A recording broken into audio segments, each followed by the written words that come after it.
बिलाल भाई, हम देखें तो अक्सर लोगों ने मार्केट और मार्केटिंग जैसे वर्ड्स सुने होते हैं, लेकिन होता यह है कि बहुत सारे लोग इस कॉन्सेप्ट को पूरी तरह से नहीं समझते और होता ऐसा भी है कि बहुत सारे लोग इसके बारे में कुछ भी नहीं जानते। तो मैं आपसे गुजारिश करूंगा कि आप मार्केटिंग के कॉन्सेप्ट को हम सबके सामने थोड़ा वाज़ेह करें। जी फरहान भाई, मार्केटिंग के बारे में अगर मैं बात करूं और इस सेशन में अगर हम डिस्कशन करें इसके ऊपर, तो बहुत ही वास्ट फील्ड है। और अगर हम इसके ऊपर बात करते ही जाएंगे तो ये वक्त भी कम पड़ेगा। फिर भी हम हमारे व्यूवर्स के लिए मैं बहुत ही आसान लैंग्वेज में 3 एग्जाम्पल्स के साथ इस मार्केटिंग की जो टर्म है उसे समझाना चाहूंगा। सबसे पहला एग्जाम्पल मैं लेना चाहूंगा कि आप देखते होंगे कि आपकी गली मोहल्ले में रोज सब्जी बेचने के लिए आते हैं बहुत सारे। आप मार्केट में जब निकलते हैं, बाजारों में देखते हैं, वहां पर जो छोटे छोटे ठेले लगे होते हैं वहां पर सामान बेचते हैं। तो आवाज लगाकर वो अपने सामान को बेचते हैं। आपने ये चीज आम देखी होगी।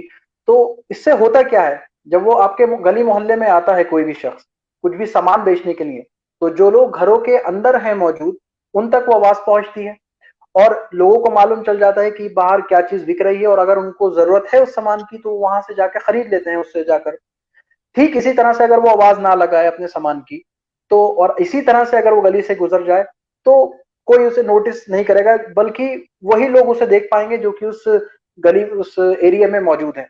लेकिन जो असल जो जरूरत पड़ती है घर के अंदर मौजूद जो लोग हैं, उन्हें नहीं मालूम चलेगा। तो मार्केटिंग का एक तरीका ये भी है। इसी तरह से अगर मैं दूसरा एग्जाम्पल लूं मार्केटिंग का, तो मैं टीचर्स की बात करूंगा। एक टीचर्स का ग्रुप है जो कि 3-4 टीचर्स हैं जो कि अपने फिजिक्स, केमिस्ट्री, मैथ्स, बायोलॉजी में बहुत ही जबरदस्त अपनी फील्ड में माहिर हैं। उन्होंने मिलकर एक कोचिंग सेंटर स्टार्ट किया। कोचिंग सेंटर स्टार्ट करने के बाद अब जाहिर सी बात है कि उनके स्टूडेंट्स भी रहे होंगे। अब वो उन स्टूडेंट्स को पढ़ा रहे हैं, लेकिन वो वहां नहीं रुकना चाह रहे हैं। वो चाहते हैं कि वो अपने कोचिंग को और थोड़ा मजीद आगे लेकर जाएं और दूसरे स्टूडेंट्स को अपने साथ जोड़ें।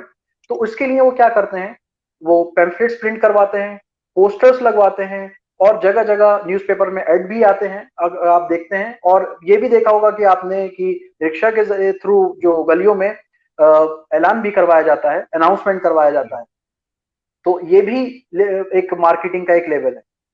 तीसरा एग्जाम्पल अगर मैं दूं आपको मार्केटिंग का, तो कोई भी एक कंपनी है, ठीक है, कोई कंपनी है जिसने अपना एक प्रोडक्ट तैयार किया है, और उस प्रोडक्ट को लोगों के लिए, जाहिर सी बात है लोगों के लिए बनाया उसने। अब जिन लोगों के लिए उसने वो प्रोडक्ट बनाया है, उनके लोगों के बीच में आने के लिए जाहिर सी बात है उसको इंट्रोड्यूस कराना है। बिना उसको इंट्रोड्यूस कराए, उसको प्रमोट कराए, वो किस तरह से अपने प्रोडक्ट को बेच पाएंगे। तो इसके जरिए वो, आपने देखा होगा मार्केट के अंदर होल्डर्स लगवाते हैं, और जो उस एरिया से गुजरते हैं वो होल्डर्स को देखते हैं, उन्हें उस प्रोडक्ट के बारे में मालूम चलता है। तो ये भी मार्केटिंग का एक तरीका है।